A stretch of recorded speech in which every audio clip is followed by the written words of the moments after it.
Hi friend नमस्कार भाई और भौणी मान खुश रह और श्रद्धा भल पाइबा अपन माने बहुत भल था खुश चलते देखिए आज रेसिपी कौन हो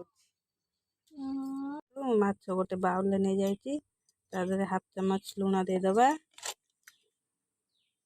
तापरे हलदी गुंड हाफ चम्मच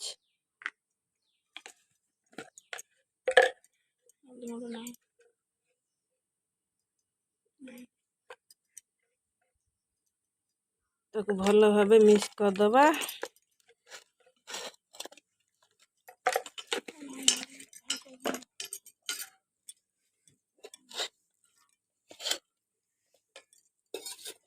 देखु भल भाव मिक्स कर देके हम ताको भाजी दबा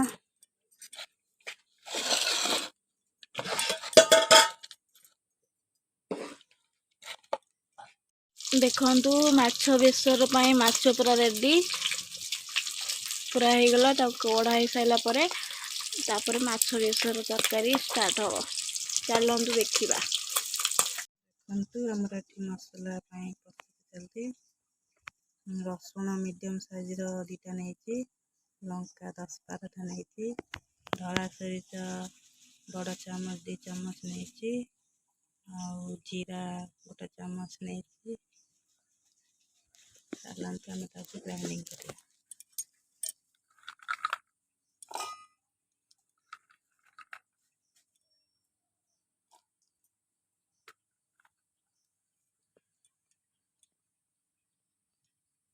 सजाई पड़ो पंचफुटण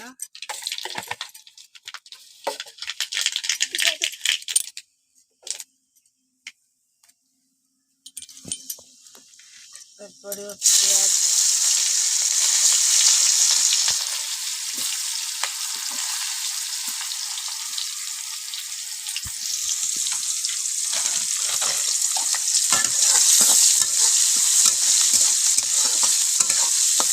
पड़ो तेजपत्र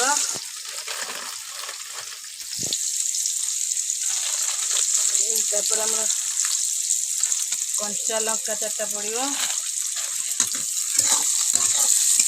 भल भाव पियाजटा मेरे ब्राउन कलर हो गला मसला ऐड कर ब्राउन कलर हो गला आम टमाटर पकाब टमाटर गोटे पकेबू कहीं आंबुल पकाब ना सोरिष मसला दिया हम तो आंबुल पड़ो से आम गोटे टमाटर पकेलु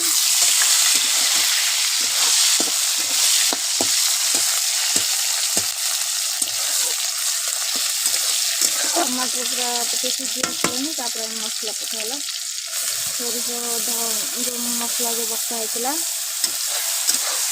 सोरिष पड़ा सोरिष मसला पड़ा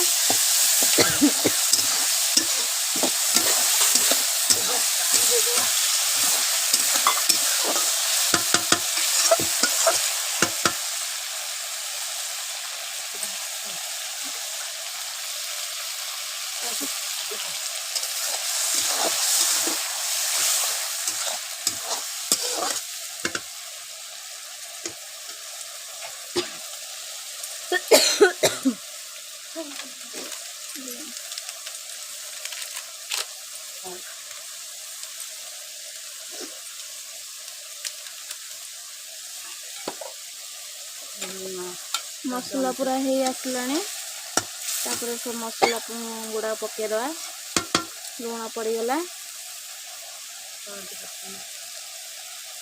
हल्दी हाफ चामच पकाला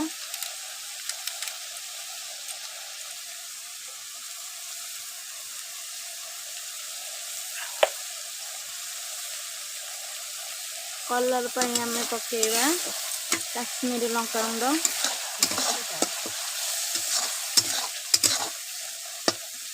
काश्मीरी लंका गुंड कहीं कलर आसो तरकारी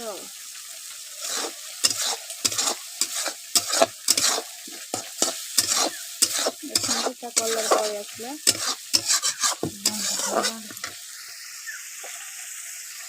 मसला पूरा रेडी हो गला देखो कलर पूरा पड़े आसला कमी गरम मसला भी पकईदे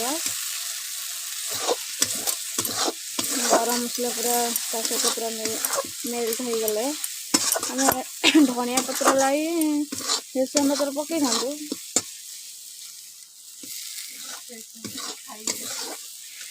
ଭେସୁଙ୍ଗା ପତ୍ର ଖାଇବୁନି ସେଥିପାଇଁ ପକେଇଲୁନୁ। ଧନିଆ ପତ୍ର ଆଣିନାହାନ୍ତି ସରିଯାଇଛି ସେମିତି କରିଦେଲୁ ଆଉ।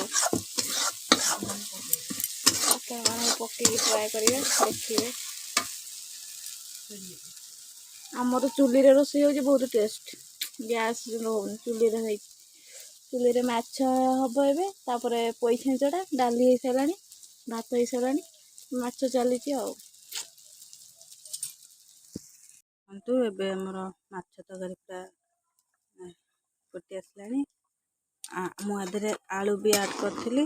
ଦେଖନ୍ତୁ ଆଳୁ ବି ସିଝିଗଲାଣି। ତାଦେହରେ ଆମେ ପକେଇବା ଆମ୍ବୁଲ। ମୁଁ 2 ପିସ୍ ନେଇଥିଲି କାହିଁକିନା ବେଶୀ ଖଟା ହେଇଯିବ। ମୁଁ ଟମାଟର ଗୋଟେ ନେଇଥିଲି।